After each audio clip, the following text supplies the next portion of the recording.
Hello students, welcome to BioSpark. Today we will quickly understand control and coordination.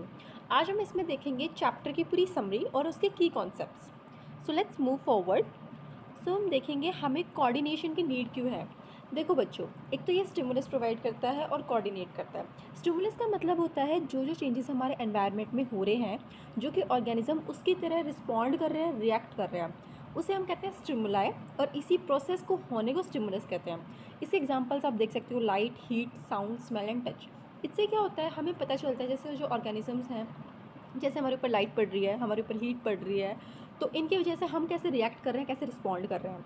और coordination होता है एक तरीके का सिस्टमैटिक मैनर बना के जो हम कोऑर्डिनेट करते हैं. आपने वर्ड सुना होगा कोऑर्डिनेशन, कोऑर्डिनेट करना, जो working together of various organs of an organism in a systematic manner so as to produce a proper response to stimulus, ताकि वो अच्छे से प्रॉपर रिस्पॉन्स दे सके स्टिमुलस को. जो हमारी बॉडी जैसे रिएक्ट कर रही है लाइट के, हीट के, साउंड की वजह से, उसको हमारी बॉडी, सारे जो ऑर्गेनिजम्स हैं, वो अच्छे से उसको रिएक्ट कर पाएँ सिस्टमैटिक मैनर में. अब हम चलते हैं न्यूरॉन की तरफ. अब आपको पता होगा जो न्यूरॉन होती है वो हमारी फंक्शन यूनिट होती है. अब स्ट्रक्चर कैसा होता है न्यूरॉन का, इसके जो की पार्ट्स होते हैं वो क्या क्या होते हैं, डेंड्राइट होता है, सेल बॉडी होता है, एक्सॉन होता है, साइनेप्स होता है. साइनेप्स आपको पता होगा जो गैप होता है टू न्यूरॉन्स के बीच में जो कि सिग्नल को ट्रांसफर करता है, उसे हम साइनेप्स कहते हैं. एक्सॉन होता है बच्चों, इट ट्रांसमिट इलेक्ट्रिकल इम्पल्स. जो आपकी सेल बॉडी होती है वो सिग्नल्स को प्रोसेस करने में हेल्प करती है, और जो डेंड्राइट होते हैं वो आपको इन्फॉर्मेशन एक्वायर करने में हेल्प करते हैं. आप इस डायग्राम को बना सकते हैं और ये बहुत ज़्यादा important exam point of view के. So take a screenshot of it. अब हम चलते हैं रिफ्लेक्स एक्शन की तरफ. रिफ्लेक्स एक्शन क्या होता है, एक sudden, unconscious and involuntary response होता है of the effector to a stimulus is called a reflex action. जो कि फॉर एग्जाम्पल, आपको देखो एग्जाम्पल देती हूँ एक रिफ्लेक्स एक्शन को बहुत अच्छा. जैसे अगर कहीं आग जल रही है तो आपने उसको हल्का सा टच किया, तो आपकी जो बॉडी है एकदम से रिस्पॉन्स करेगी, एकदम से वो हाथ हटा लेगी पीछे. वो क्या हुआ बच्चों, वो रिफ्लेक्स एक्शन हुआ. वो कैसे हुआ, वो एक सडन था, अनकॉन्शियस था, आप उससे अनअवेयर थे और वो एकदम से हो गया. तो फिर आपने क्या किया, मतलब आपको पता नहीं है बट आपकी बॉडी ने ऑटोमेटिकली उस पर इफेक्ट किया और आपका हाथ पीछे हो गया. तो इसे हम कहेंगे रिफ्लेक्स एक्शन. तो रिफ्लेक्ट आर क्या होती है, इसका पाथ होता है by nerve impulse in a reflex action. अब देखो क्या क्या होता है. सबसे पहले एक रिसेप्टर होता है. रिसेप्टर क्या करेगा, आपको कोऑर्डिनेट करेगा. और फिर आपके सेंसरी न्यूरॉन होते हैं जो कि सेंस करते हैं कि हाँ ये चीज़ तो गर्म है, ये बहुत ज़्यादा ठंडी है, ये बहुत ज़्यादा इसमें अलग से वो हो रहे हैं. फिर आपके स्पाइनल कॉर्ड की तरफ जाएगा, फिर मोटर न्यूरॉन, देन इफेक्टर जो आपकी मसल्स के, तो फिर वो एकदम से हाथ हटा लेगा. तो इसे हम कहते हैं रिफ्लेक्स एक्शन, जो कि एक सडन होता है, अनकॉन्शियस होता है और इनवॉलेंटरी होता है. उसके बाद हम चलते हैं हमारा कमांड सेंटर. कमांड सेंटर हम किसको कहते हैं, ह्यूमन ब्रेन को. ऑब्वियस ही बात है, आपको पता होगा. Central nervous system. अब सेंट्रल नर्वस सिस्टम क्या होता है, the brain is the main coordinating centre of the body. आपको पता होगा जो हर एक चीज़ हमारे जो पूरे ह्यूमन बॉडी चल रही है वो जस्ट बिकॉज ऑफ हमारे ब्रेन की वजह से चल रही है. It is the protected by skull, जिसे हम क्रेनियम कहते हैं. क्रेनियम बच्चों एक लेयर होती है या फिर आप कह सकते हो बोन भी होती है, जो स्कल जिससे वो बना होता है. एंड कनिश्ड बाय सेरिबोसाइड फ्लूइड, एक फ्लूइड होता है CSF, जिसकी वजह से वो कुशल्ड होती है, जिसकी वजह से वो कवर सी होती है. अब इसके डिविजन्स कौन कौन से होते हैं, CNS एंड PNS. CNS होता है ब्रेन और स्पाइनल कॉर्ड का. PNS होता है क्रेनियल एंड स्पाइनल नर्व्स का. ये इंपॉर्टेंट है, आप इस डायग्राम को देख लेना, ये भी आपके एग्जाम पॉइंट ऑफ व्यू से इंपॉर्टेंट है. So take a screenshot of it so you can remember further. आगे चलते हैं. अब इसके मेजर ब्रेन पार्ट्स पढ़ते हैं, उसके फंक्शन पढ़ते हैं. देखो सबसे पहले तो हम पढ़ते हैं फोर ब्रेन. फोर ब्रेन किसका सब पार्ट है बच्चों, सेरिब्रम का. अब इसका फंक्शन देख लेना क्या क्या होता है. इसके फंक्शन होते हैं थिंकिंग, मेमोरी, वॉलंटरी एक्शंस और लॉजिक. फोर ब्रेन आपको किस में हेल्प करता है, आपने बचपन से पढ़ते होगे, सोचने में, आपकी मेमोरी याद करने में, इन सब में.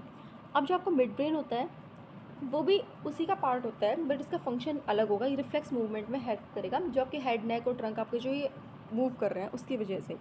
हाइंड ब्रेन जो होता है वो सेरिबेलम का पार्ट है. तो वो क्या करेगा, वो सेरिबेलम नाम से समझ लो, वो पोस्चर मेंटेन करने में हेल्प करता है, बैलेंस करता है आपके बॉडी को. मेड्यूला किस में हेल्प करता है बच्चों, इनवॉलेंटरी एक्शंस में हेल्प करता है. अब जो आपका बोन्स होते हैं वो रेगुलेट करते हैं रेस्पिरेटरी सिस्टम, मतलब ब्रीदिंग वाले प्रोसेस को मेंटेन करते हैं. अब हम चलते हैं कोऑर्डिनेशन प्लांट्स की तरफ. कोऑर्डिनेशन इन प्लांट्स में आप थ्री तरीके से याद रख लेना. Growth movement in response to stimuli that determines the direction of growth, जो कि ग्रोथ को डायरेक्ट करती है. इसमें आएगा phototropism, geotropism and hydrotropism. Phototropism में आएगा मूवमेंट टूवर्ड्स लाइट, जियोट्रॉपिज्म में आ जाएगा टूवर्ड्स ग्रेविटी रूट्स, और हाइड्रोट्रॉपिज्म में आ जाएगा टूवर्ड्स वाटर। हाइड्रो आप नाम से समझ जाना, वाटर होता है। प्लांट्स के हार्मोन कौन कौन से होते हैं? देखो ये तो बहुत ज़्यादा ईजी है। प्लांट्स के हार्मोन्स 4 होते हैं, auxin, gibberellin, cytokinin and abscisic acid. जो आपका ऑक्सिन होता है वो क्या प्रमोट करता है? सेल इलोंगेशन को प्रोटेक्ट करता है एंड फोटोट्रॉपिज्म करता है, produce at shoot tips. Gibberellin होता है वो हेल्प करता है आपकी ग्रो को स्टेम में और सीड जर्मिनेशन में। साइटोकाइनिन आपका हेल्प करता है रैपिड सेल डिवीजन में, specially in fruits and seeds.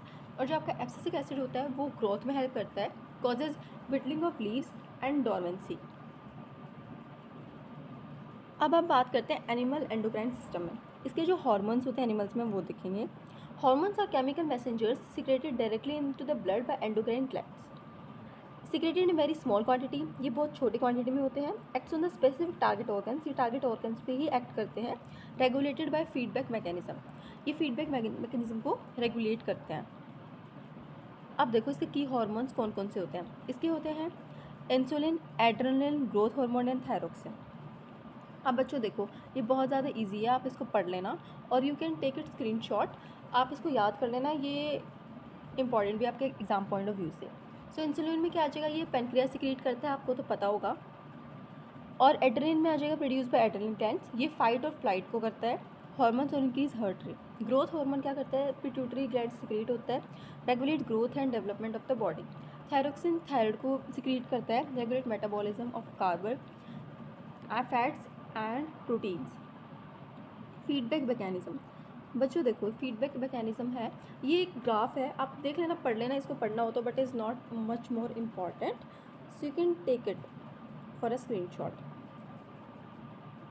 Okay students, that's all for today. If you found this helpful, don't forget to like, share and subscribe to BioSpark. See you in the next video. Keep learning and stay curious. Bye bye.